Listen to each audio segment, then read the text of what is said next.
Hi കൂട്ടുകാരെ, എല്ലാവർക്കും നമസ്കാരം. ഞാൻ പുതിയ കഥയുമായി വീണ്ടും വന്നിട്ടുണ്ട്. എല്ലാവരും കേൾക്കണം കേട്ടോ. ഇന്ന് ഞാൻ പറയാൻ പോകുന്നത് ഒരു കാക്കയുടെയും ഒരു എലിയുടെയും കഥയാണ്. പണ്ട് ഒരു കാട്ടിൽ ഒരു കാക്ക താമസിക്കുന്നുണ്ടായിരുന്നു കേട്ടോ. അപ്പോൾ കാക്ക രാവിലെ മുതൽ ഇങ്ങനെ തീറ്റ തേടി നടക്കുകയായിരുന്നു. കാക്കയ്ക്ക് വിശന്നിട്ട് വയ്യ, ഒന്നും കിട്ടാനില്ല. കുറേ നടന്നു. അപ്പോൾ അവൻ കുറേ അലഞ്ഞു തിരിഞ്ഞിട്ടും ഒന്നും കിട്ടാണ്ടായപ്പോൾ അവനൊരു മരക്കൊമ്പുമ്പോൾ ചെന്നിരിക്കും. അപ്പോൾ അവൻ വിചാരിക്കും, ചക്കയും മാങ്ങയൊക്കെ ഉണ്ടായിരുന്ന സമയത്ത് നല്ല സുഖമായിരുന്നു, വിശപ്പ് എന്താണെന്ന് അറിഞ്ഞിട്ടേ ഇല്ല, ഇപ്പോൾ ഒന്നും കിട്ടാനില്ല, വളരെ വലിയ കഷ്ടമായി പോയി. ഇനി എന്ത് ചെയ്യും? ചക്കക്കാലും മാങ്ങക്കാലും ഒക്കെ ആവണമെങ്കിൽ ഇനിയും ഒരുപാട് കാലം കാത്തിരിക്കണം. അങ്ങനെ അവൻ വിചാരിച്ചിട്ട് ഇങ്ങനെ വിഷമിച്ച് എല്ലായിടത്തേക്കും നോക്കൂട്ടാ. അങ്ങനെ നോക്കിയിരിക്കുമ്പോൾ പെട്ടെന്ന് അവനിങ്ങനെ അടിയിലേക്ക് നോക്കി വെറുതെ ഇങ്ങനെ ഇരുന്നതാണ്. അപ്പോൾ നോക്കിയപ്പോൾ ഒരു മാളത്തിലേക്ക് ഒരു എലി ഓടിപ്പോടങ്ങണു. അപ്പോൾ അവൻ വിചാരിക്കും, ഹായ്, നല്ല എലി, മുഴുത്ത എലി, കുറേ നാളായി എലീനെയൊക്കെ കിട്ടിയിട്ട്, അവനെ എങ്ങനെയെങ്കിലും പിടിക്കാൻ പറ്റുമോ നോക്കാമെന്ന് വിചാരിക്കും. എന്നിട്ട് അവൻ ആ മാളത്തിൻ്റെ അടുത്ത് ചെന്ന് നോക്കും. മാളത്തിൻ്റെ അടുത്ത് ചെന്ന് നോക്കുമ്പോൾ പുറത്തൊന്നും കാണാനില്ല. അവൻ ഉള്ളിലേക്ക് കടന്നു പോയിട്ടാ. അവൻ നന്നായിട്ട് കാക്ക ഉള്ളിലേക്ക് ഒന്ന് ഇങ്ങനെ നോക്കും, സൂക്ഷിച്ച് നോക്കും, അപ്പോഴും കാണാനില്ല. അപ്പോൾ അവൻ വിചാരിക്കും, അവന് കിട്ടാൻ എന്താ വഴി? കുറേ കാലമായി ഒരു എലീനൊക്കെ തിന്നിട്ട് എന്തെങ്കിലും ഒരു സൂത്രം പ്രയോഗിച്ച് അവനെ എങ്ങനെയെങ്കിലും വേഗം പുറത്തെത്തി എത്തിക്കണം എന്ന് വിചാരിക്കും. അപ്പോൾ അവനങ്ങനെ ഒരു മരക്കൊമ്പുമ്മ ചെന്നിരുന്നിട്ട് ചുറ്റും നോക്കുമ്പോൾ തൊട്ടടുത്ത വീട്ടിൽ ഒരപ്പൂപ്പൻ മുറ്റത്ത് തേങ്ങാമുറികൾ ഉണക്കാനായിട്ട് ഇടുന്നു, കൊപ്രാട്ടാനായിട്ട്.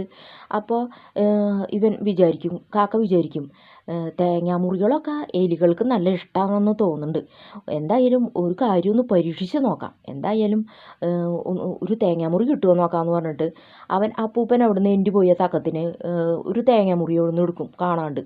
എന്നിട്ട് അവൻ അത് കൊത്തി കൊണ്ടുവന്ന് ഈ എലിയുടെ മാളമുണ്ടല്ലോ, ആ മാളത്തിൻ്റെ അവിടെ പുറത്ത് കൊണ്ടുപോയിക്കും. അപ്പോൾ എന്നിട്ട് അവൻ മരത്തിൻ്റെ കൊമ്പുമ്മ ചെന്നിരിക്കും, എലി പുറത്തേക്ക് വരുന്നുണ്ടോ നോക്കി. അപ്പോൾ അവൻ കുറച്ച് നേരം ഇരുന്നപ്പോൾ ഇവൻ വിചാരിച്ച പോലെ തന്നെ നാളികേരത്തിൻ്റെ മണം കേട്ടപ്പോൾ എലി മാളത്തിൽ നിന്ന് പുറത്തേക്ക് വരും. പുറത്തേക്ക് വന്നിട്ട് ഇവൻ ആ നാളികേരം കടിച്ച് മാളത്തിലേക്ക് തന്നെ പോകാൻ നോക്കിയോളൂ. അപ്പോഴേക്കും കാക്ക പറന്നു വന്ന് അവനെ കൊത്തിയെടുത്തിട്ട് മരത്തിൻ്റെ കൊമ്പുമ്മ ചെന്നിരുന്നിട്ട് അവനെ കൊത്താൻ നോക്കും.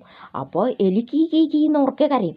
എന്നിട്ട് പറയും, അപ്പോൾ അവനൊരു സൂത്രം തോന്നും, രക്ഷപ്പെടാൻ എന്തെങ്കിലും സൂത്രം കണ്ടെത്തിയേ തീരൂ എന്നുള്ളത് അവനിങ്ങനെ മനസ്സിലാലോചിക്കൂട്ടാ എലി. അപ്പോൾ അവൻ പറയും, കാക്കച്ചേട്ടാ, ചേട്ടൻ എന്നെ എന്തിനാ കൊത്തുന്നത്? തിന്നാൻ വേണ്ടിയിട്ടല്ലേ എന്നെ കൊല്ലുന്നത്? എന്നാൽ ഞാനൊരു കാര്യം പറയട്ടെ, എന്നെ ചേട്ടൻ വെറുതെ തിന്നണ്ട കേട്ടോ, ഞാൻ വിഷം കഴിച്ചു. ചേട്ടൻ എന്നെ തിന്നാൽ ചേട്ടനും ചത്തുപോകും.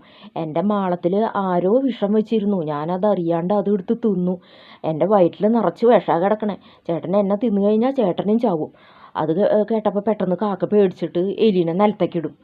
അപ്പോൾ എലി വേഗം രക്ഷപ്പെട്ട് അവൻ്റെ മാളത്തിലേക്ക് ഓടിപ്പോവും. ഇവൻ നുണയെ പറഞ്ഞതെന്നുള്ളത് കാക്കയ്ക്ക് അറിയില്ലായിരുന്നു. അപ്പം അവൻ അത് വിശ്വസിച്ചു, അവൻ അതിനെ നിലത്തേക്ക് ഇട്ടു. അത് കഴിഞ്ഞിട്ട് മാളത്തിലേക്ക് അവൻ പോകട്ടാ. അപ്പോൾ അവൻ അവിടെ ഇനി ഇരിക്കും, കയ്യിൽ ഒരു തീറ്റ എത്തിയിട്ട് അത് പോയില്ലേ എന്ന് വിചാരിച്ചിട്ട്. അപ്പോൾ ഈ എലി മാളത്തിൽ ചെന്നിട്ട് അവൻ്റെ അമ്മോട് പറയും, അമ്മേ, ഞാനിപ്പോൾ എന്നെ ചത്തുപോയേനെ, എന്നെ ഒരു കാക്ക കൊത്തിയെടുത്തിട്ട് കൊന്ന് തിന്നാൻ നോക്കി. ഞാൻ അവനോടൊരു നുണ പറഞ്ഞു, ഞാൻ വിഷം കഴിച്ചിട്ടുണ്ടെന്ന്. ആ പൊട്ടൻ കാക്ക അത് വിശ്വസിച്ചു അമ്മയെന്ന് പറയും. അപ്പോൾ ഇവർ പറയണത് കാക്ക അവിടെ ഇരുന്ന് കേട്ടു. അപ്പോൾ കാക്ക വിചാരിക്കും, അമ്പടാ, നീ എന്നെ പറ്റിച്ചതായിരുന്നു അല്ലേ, എന്നാൽ ശരി, നാളെ ആവട്ടെ, നിന്നെ ഞാൻ ശരിയാക്കി തരാം. അങ്ങനെ കാക്ക മനസ്സിൽ വിചാരിച്ച് അവൻ പോകും. അത് കഴിഞ്ഞ് പിറ്റേന്ന് നേരം വെളുത്തപ്പോൾ തന്നെ അവൻ വരും, ഈ എലിയുടെ മാളത്തിൻ്റെ അടുത്തേക്ക് വരും. അപ്പോൾ ഈ അപ്പൂപ്പൻ മുറ്റത്ത് കൊപ്രയൊന്നും ഇട്ടിട്ടില്ല, വെയിലൊന്നും വന്നിട്ടില്ല, അത് കാരണം അതിനുള്ള സമയമായിട്ടില്ല. അപ്പോൾ കാക്ക അവിടെ കുറേ നേരം ഇരിക്കും. അപ്പോൾ കുറേ കഴിയുമ്പോൾ അതുപോലെ അവൻ വിചാരിച്ച പോലെ അപ്പൂപ്പൻ മുറ്റത്ത് കൊപ്ര ഉണക്കാനായിട്ട് ഇങ്ങനെ ചാക്കൊക്കെ വിരിച്ച് നിലത്ത് വയ്ക്കുന്നുണ്ട്. അത് കഴിഞ്ഞിട്ട് അപ്പൂപ്പൻ അകത്തേക്ക് എൻ്റെ പോകും. അപ്പോൾ കാക്ക എന്താ ചെയ്യുക, അതിൽ നിന്ന് ഒരു മുറി തേങ്ങ എടുത്ത് കൊണ്ടുവന്ന് ഈ എലിയുടെ മാളത്തിൻ്റെ അവിടെ വയ്ക്കും. അപ്പോൾ തലേ ദിവസത്തെ പോലെ തന്നെ ഈ നാളികേരത്തിൻ്റെ മണം കേൾക്കുമ്പോൾ എലി ഓടി വന്നിട്ട് അത് എടുക്കാൻ നോക്കുമ്പോഴേക്കും കാക്ക ഒളിച്ചിരിക്കുന്നുണ്ടായിരുന്നു അവിടെ. അതിനെ കൊത്തിയെടുത്തിട്ട് മരത്തിൻ്റെ കൊമ്പുമ്പോൾ ചെന്നിരുന്ന് അതിനെ കൊത്താൻ നോക്കും. അപ്പോൾ എനിക്കൊരു സൂത്രം തോന്നും, ഇന്നലെ പറഞ്ഞ പോലെ എന്തെങ്കിലും ഒരു സൂത്രം ഇന്നും പറയാം, അങ്ങനെ ഈ പൊട്ടൻ കാക്കേനെ വിശ്വസിപ്പിക്കാൻ പറ്റുള്ളൂ എന്ന് അവൻ മനസ്സിലോർക്കും. അപ്പോൾ പറയും, കാക്കച്ചേട്ടാ എന്നെ തിന്നണ്ട കേട്ടോ, എനിക്ക് നല്ല എലിപ്പനിയാ, എന്നെ തിന്നാൽ ചേട്ടൻ ചത്തുപോകും, തിന്നല്ല, എന്നെ വെറുതെ ഇങ്ങനെ തൊട്ടാൽ പോലും മതി, ചേട്ടനെ എലിപ്പനി പകരും എന്ന് പറയും. അപ്പോൾ കാക്ക പറയും, എടാ നീ ഇന്നലെ എന്നെ പറ്റിച്ച പോലെ ഇന്ന് നീ എന്നെ പറ്റിച്ച് രക്ഷപ്പെടാമെന്ന് വിചാരിക്കണ്ട, എലിപ്പനിയല്ല പന്നിപ്പനി ആയാലും ഞാൻ നിന്നെ തിന്നിട്ടുള്ളൂ ബാക്കി കാര്യം എന്ന് പറയും. അപ്പോൾ എന്നിട്ട് അവനെ കൊത്തി തിന്നാൻ തുടങ്ങും. അപ്പോൾ എലി അവിടെ കിടന്ന് കീ എന്ന് പറഞ്ഞ് ഇങ്ങനെ കരയും. അങ്ങനെ ഈ കാക്ക അവന് കൊത്തി തിന്നും. എല്ലാ പ്രാവശ്യവും നുണ പറഞ്ഞ് രക്ഷപ്പെടാമെന്ന് നീ കരുതിങ്ങി അത് തെറ്റിപ്പോയി എന്ന് പറഞ്ഞിട്ട് അവനതിനെ കൊന്നു കുറേശ്ശെ അങ്ങനെ ഇരുന്ന് തിന്നും. കൂട്ടുകാരെ, ഈ കഥ നിങ്ങൾക്ക് ഇഷ്ടപ്പെട്ടോ? ഇഷ്ടപ്പെട്ടെങ്കിൽ ലൈക്ക് ചെയ്യാനും ഷെയർ ചെയ്യാനും സബ്സ്ക്രൈബ് ചെയ്യാനും മറക്കല്ലേ. അടുത്ത നല്ലൊരു കഥയുമായി ഞാൻ 2 ദിവസം കഴിഞ്ഞിട്ട് വീണ്ടും വരാം കേട്ടോ. അതുവരെ ടാറ്റാ ബൈ ബൈ.